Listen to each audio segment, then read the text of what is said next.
Pemirsa, jangan lupa subscribe channel YouTube Official UTV, like dan bunyikan lonceng notifikasi Anda.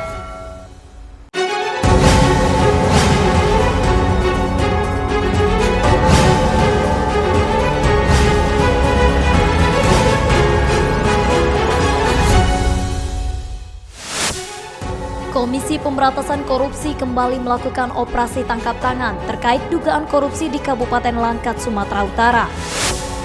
Direktorat Reserse Kriminal Khusus Polda Jawa Tengah meringkus 2 wanita pengelola arisan online fiktif. Wali Kota Tanjung Pinang Rahma bungkam saat dicecar pertanyaan oleh awak media mengenai hasil temuan panitia angket DPRD Kota Tanjung Pinang. Halo pemirsa, kita berjumpa dalam program UNews. Program ini memberikan informasi bermakna kepada Anda mengenai sejumlah peristiwa menarik di tanah air. Bersama saya Yulia Utari dan inilah UNews selengkapnya. Komisi Pemberantasan Korupsi KPK kembali melakukan operasi tangkap tangan OTT. Kali ini KPK melakukan tangkap tangan terkait dugaan korupsi pejabat negara di lingkup Kabupaten Langkat, Sumatera Utara. Operasi tangkap tangan ini dibenarkan PLT juru bicara KPK Ali Fikri yang menyatakan kegiatan tangkap tangan ini dilakukan pada Selasa malam 18 Januari. Dan saat ini, penyidik masih melakukan sejumlah pemeriksaan di wilayah Langkat, Sumatera Utara. Informasi lainnya, KPK juga tengah melakukan penggeledahan di sejumlah lokasi dan memeriksa sejumlah pihak juga diamankan. Ali mengatakan, perkembangan kegiatan OTT ini nantinya akan diberitahukan lebih lanjut kepada masyarakat. Berdasarkan informasi yang kami terima, benar tim KPK telah melakukan kegiatan tangkap tangan atas dugaan tindak pidana korupsi yang terjadi di Kabupaten Langkat, Sumatera Utara. Saat ini tim KPK masih melakukan permintaan keterangan dan juga klarifikasi terhadap pihak-pihak yang ditangkap dimaksud. Tentu KPK masih memiliki waktu 1x24 jam untuk menentukan sikap berikutnya atas seluruh proses kegiatan tangkap tangan yang kami lakukan tersebut. Perkembangan dari kegiatan ini akan kami informasikan lebih lanjut. Kabupaten Langkat sesungguhnya sempat menerima penghargaan terkait pelaporan keuangan dari Kementerian Keuangan, yakni wajar tanpa pengecualian WTP pada Oktober 2021. Dari Jakarta, Denny Hardimansyah, UTV mengabarkan. Pemerintah menetapkan kebijakan harga minyak goreng mulai hari ini 19 Januari, Rp14.000 per liter untuk semua jenis kemasan di retail modern. Sementara untuk di pasar tradisional, kebijakan harga tersebut akan diterapkan pekan depan.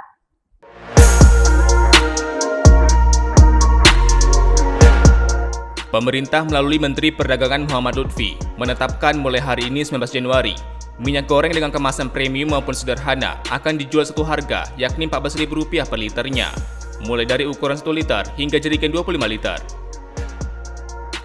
Sebelumnya, harga minyak goreng kemasan di pasaran sebesar Rp20.000 per liter. Kebijakan satu harga diberlakukan karena pemerintah memberi subsidi harga dari produsen dan harga di pasaran. Menteri Lutfi menjelaskan, untuk tahap awal penerapan satu harga minyak goreng Rp14.000 per liter akan diberlakukan di retail modern yang menjadi anggota Asosiasi Pedagang Retail Seluruh Indonesia atau APRindo. Sementara untuk pasar tradisional akan diterapkan bertahap selambat-lambatnya sepekan sejak kebijakan dimulai. Menteri Perdagangan mengimbau kepada masyarakat untuk tidak panik buying dan berbelanja secara berlebihan, sebab pemerintah menjamin ketersediaan stok minyak goreng mencukupi.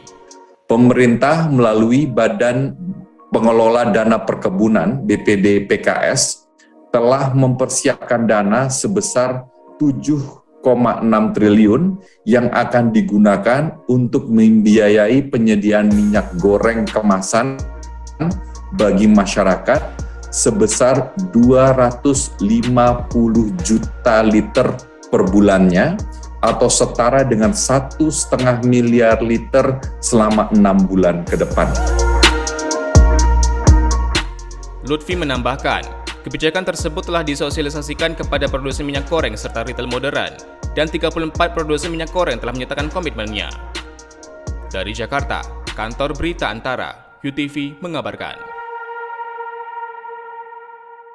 Direktorat Reserse Kriminal Khusus Polda Jawa Tengah meringkus 2 wanita pengelola arisan online fiktif yang diduga menipu para korbannya hingga 4 miliar rupiah. Dalam melancarkan aksinya, kedua bos arisan online ini menjanjikan keuntungan yang berlipat ganda kepada para korban.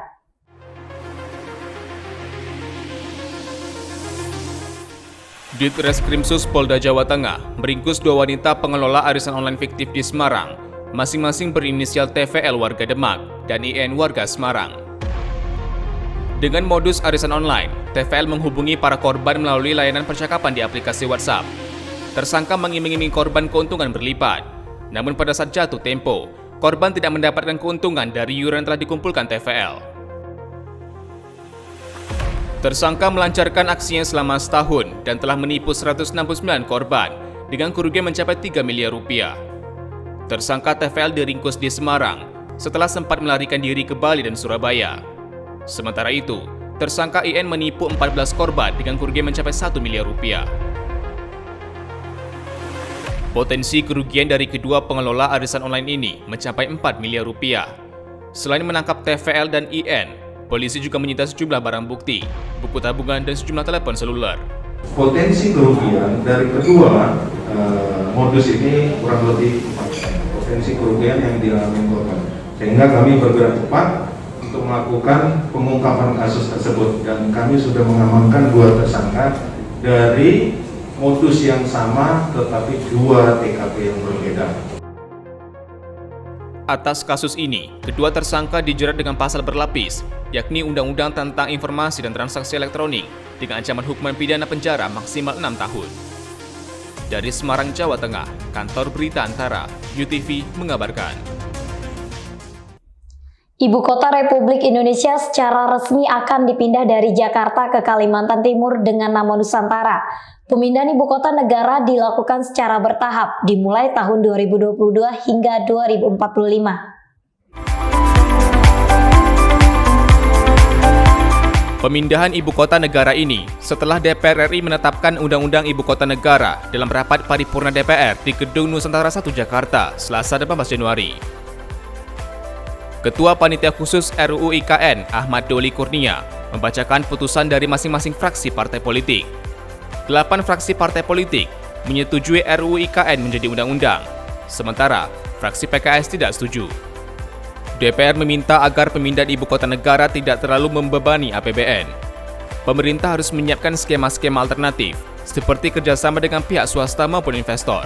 Kami juga tahu persis pemerintah, khususnya Pak Presiden, sudah melakukan komunikasi dengan berbagai pihak itu, dan sudah banyak juga yang bersedia untuk melakukan kerjasama. Cuma pertanyaan cuma satu, mereka meminta ada kepastian hukum.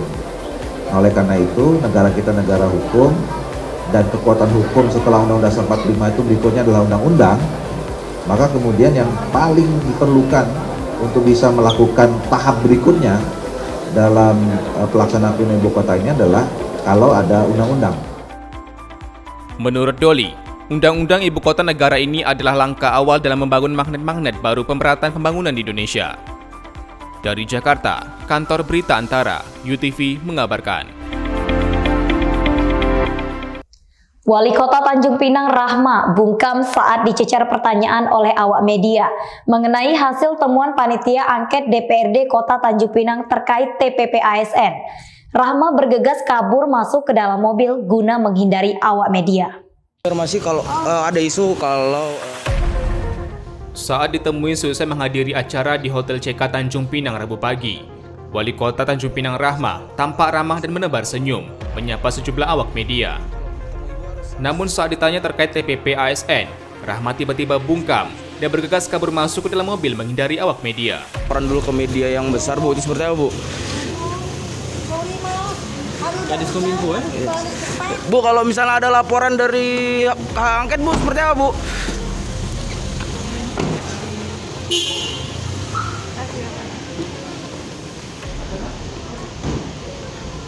Seperti diberitakan sebelumnya, Panitia Hak Angket DPRD Tanjung Pinang mengungkap sejumlah temuan terkait penerapan TPP ASN. Dari hasil temuan tersebut, ada indikasi Rahma mengintervensi stafnya yang juga sebagai saksi untuk menyalahgunakan uang negara. Wali Kota Rahma diduga menerima 102 juta rupiah di tahun 2020 setiap bulannya, serta pada tahun 2021 diturunkan nilainya menjadi 98 juta rupiah per bulan. Tahun 2020 102 juta tunjangan bulan.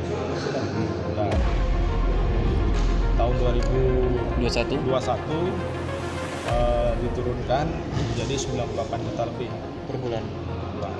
Itu untuk wali kota aja. Wakilnya juga? Wakil beda. Wakil berapa? Nominalnya sama beda? Beda, lebih rendah. Momon menegaskan, panitia hak angket bekerja secara profesional serta tidak ada kepentingan pribadi dalam penyelidikan TPP ASN. Panitia angket menjalankan fungsi pengawasan dalam pelaksanaan peraturan perundang-undangan, termasuk penggunaan keuangan negara. DPRD Tanjung Pinang akan melaporkan hasil temuan panitia angket ke KPK, BPK RI, BPK Wilayah, BPKP RI, BPKP Wilayah, serta Inspektorat Pusat. Selain itu, DPRD juga akan menyampaikannya kepada jajaran penegak hukum. Dari Tanjung Pinang, Kepulauan Riau, Ardiansyah Putra, UTV mengabarkan. Majelis Hakim Pengadilan Tindak Pidana Korupsi Tipikor Jakarta menjatuhkan vonis nihil kepada Presiden Komisaris PT Trada Alam Mineral Heru Hidayat dalam perkara korupsi PT Asabri dan tindak pidana pencucian uang. Vonis tersebut berbeda dengan tuntutan Jaksa Penuntut Umum Kejaksaan Agung yang menuntut Heru Hidayat dengan hukuman mati. Majelis Hakim Pengadilan Tipikor Jakarta menjatuhkan vonis nihil kepada Presiden Komisaris PT Trada Alam Mineral Heru Hidayat dalam perkara korupsi PT Asabri dan tindak pidana pencucian uang. Padahal Jaksa Penuntut Umum Kejaksaan Agung menuntut Heru Hidayat dengan hukuman mati. Atas vonis tersebut, Heru Hidayat juga diwajibkan membayar uang pengganti sebesar 12,6 triliun rupiah, dikurangi dengan aset-aset yang sudah disita. Apabila tidak dibayar, harta bendanya akan disita untuk membayar uang pengganti tersebut.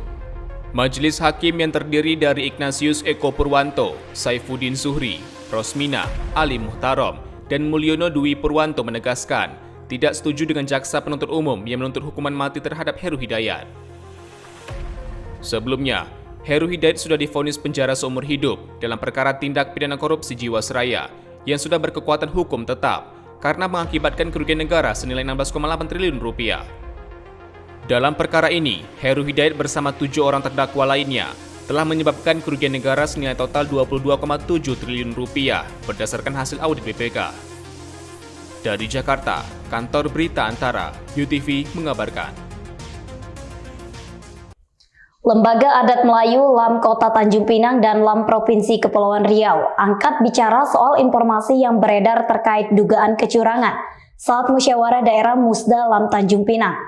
Pada musda tersebut, Juramadi Esram terpilih sebagai Ketua LAM Tanjung Pinang periode 2022-2027. Lembaga Adat Melayu LAM Kota Tanjung Pinang dan Provinsi Kepulauan Riau angkat bicara soal informasi adanya dugaan kecurangan dalam pengangkatan Juramadi Esram sebagai Ketua LAM Tanjung Pinang periode 2022-2027. Ketua LAM Tanjung Pinang, Juramadi Esram, membenarkan kabar tersebut.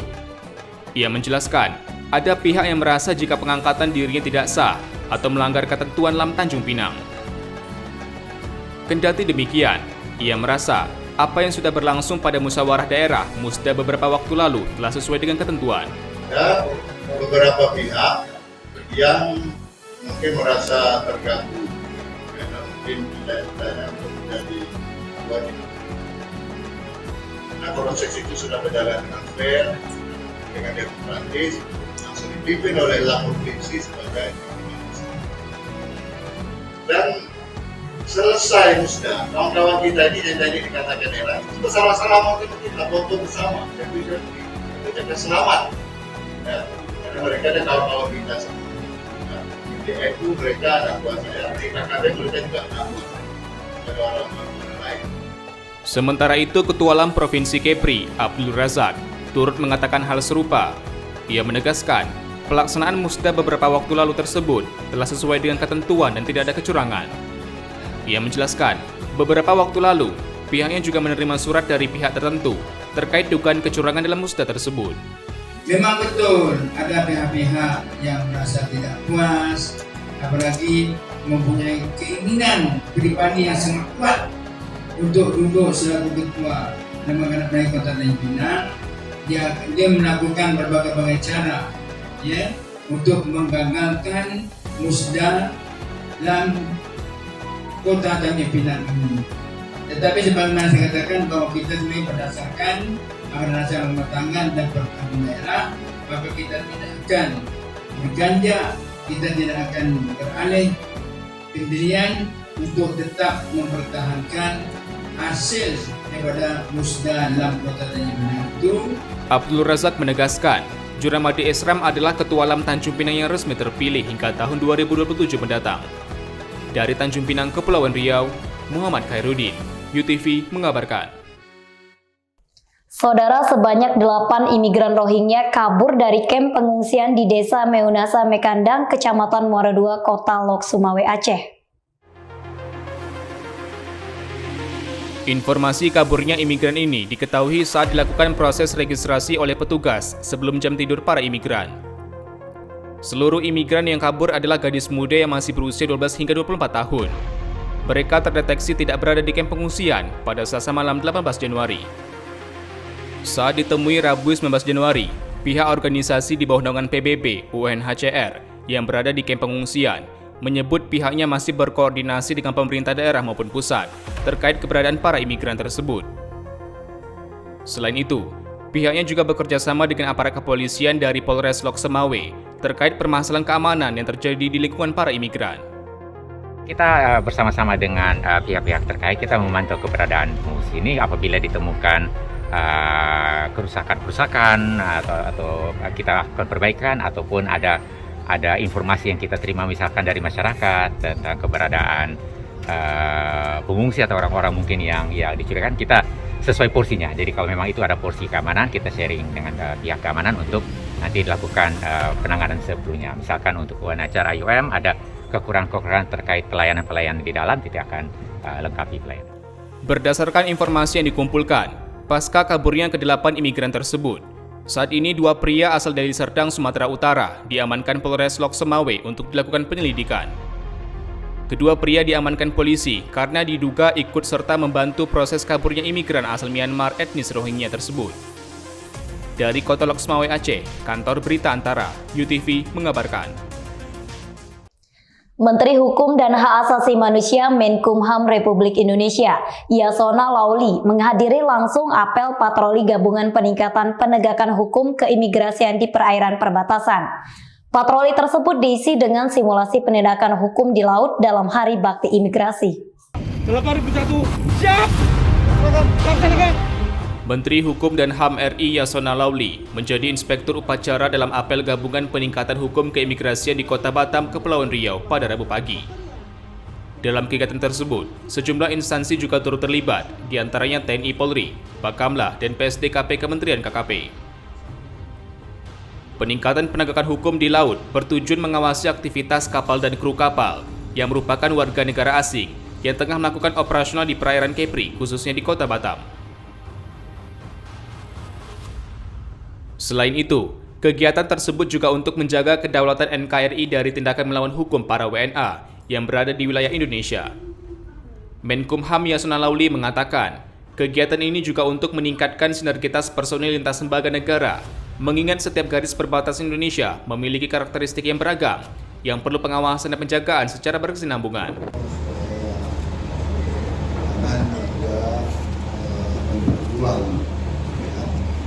Tapi di sana sendiri kan kita jawabannya sekarang pembicaraan tingkat tinggi sudah dibuka. Sekarang kita sebelum sampai ke sana, kita makanya tadi kita melakukan kerjasama sinergitas seluruh stakeholders yang terkait, ya, supaya tidak tidak berjalan sendiri-sendiri. Kalau kompak kan bisa mencegah hal-hal yang 2 kali sudah terjadi. Sementara itu, Gubernur Kepulauan Riau Ansar Ahmad mengatakan, kegiatan ini untuk mempertegas pengawasan terhadap orang asing yang masuk dan keluar melalui jalur laut di Kepulauan Riau. Wilayah Kepri merupakan daerah yang sangat strategis, maka dari itu setiap aktivitas yang dilakukan para WNA perlu mendapat pengawasan secara masif, agar keberadaan orang asing di Kepri wajib mengikuti peraturan yang berlaku. secara nasional dihadiri Pak Menteri untuk mempertegas kembali komitmen pengawasan terhadap orang asing. Kita sekali lagi tidak alergi kedatangan orang asing ke Indonesia, tetapi mereka semua mesti mengikuti semua persyaratan dan prosedur yang berlaku. Ya, mudah-mudahan karena wilayah Kepri ini wilayah yang sangat strategis, pengawasan di laut perlu kita tingkatkan agar keberadaan orang asing memang benar-benar sesuai dengan tujuan dan visa yang mereka perlukan. Menkumham mengingatkan pengamanan dan pengawasan WNA di perbatasan mutlak harus ditegakkan untuk menstimulus dan mempercepat pembangunan di wilayah perbatasan itu sendiri. Keamanan dan ketertiban di wilayah perbatasan menjadi tanggung jawab lintas sektoral untuk meningkatkan perekonomian di daerah perbatasan. Dari Batam, Kepulauan Riau, Panca Nugraha, UTV mengabarkan. Majelis Hakim Pengadilan Negeri Tanjung Pinang menunda sidang terdakwa Apri Sujadi dan Muhammad Saleh Umar selama 2 pekan. Lantaran Ketua Majelis Hakim melakukan pekerjaan dinas di luar daerah. Sidang akan kembali digelar pada Kamis 3 Februari mendatang.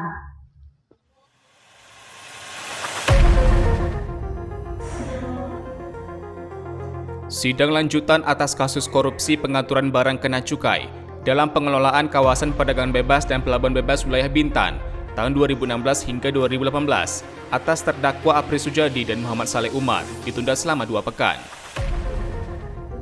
Humas Pengadilan Negeri Tanjung Pinang, Muhammad Sakral Ritonga mengatakan, sidang akan kembali digelar pada Kamis 3 Februari mendatang.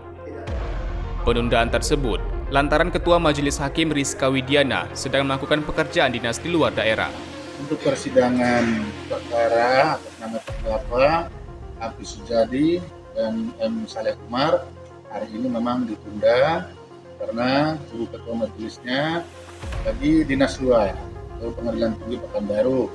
Dan untuk itu sidang dijadwalkan kembali nanti pada hari Rabu dan hari Kamis tanggal 2 dan tanggal 3 Februari tahun 2022 dengan acara pemeriksaan. Sebelumnya, Pengadilan Negeri Tanjung Pinang menjadwalkan sidang dengan agenda pemeriksaan para saksi pada Rabu dan Kamis pekan ini. Jaksa penuntut umum dari KPK telah menghadirkan 7 saksi dalam persidangan, antara lain Edi Pribadi sebagai Wakil Kepala BP Bintan 2011-2016, Mardia, Kepala BP Bintan 2011-2016, Setia Kurniawan, Kasih Pengendalian Barang Pokok dan Barang Penting, Dinas Koperasi Usaha Mikro Perindustrian dan Perdagangan, serta Syamsul Bahrum, Asisten 2 Bidang Ekonomi Pemprov Kepri, sekaligus Sekretaris Dewan Kawasan Bebas dan Pelabuhan Bebas Bintan. Pada pekan lalu, Jaksa Penuntut Umum telah menghadirkan sejumlah pejabat dan staf BP Kawasan Bintan, yakni saksi Ristauli Napitupulu, Alveni Harmi, dan Yoris Kandar. Dari Tanjung Pinang, Kepulauan Riau, Muhammad Khairuddin, UTV mengabarkan. Pemerintah Kota Batam akan mulai melaksanakan vaksinasi booster bagi aparatur sipil negara atau ASN pada Jumat mendatang. Vaksinasi diprioritaskan bagi ASN yang berada pada garda terdepan dalam pelayanan kepada masyarakat.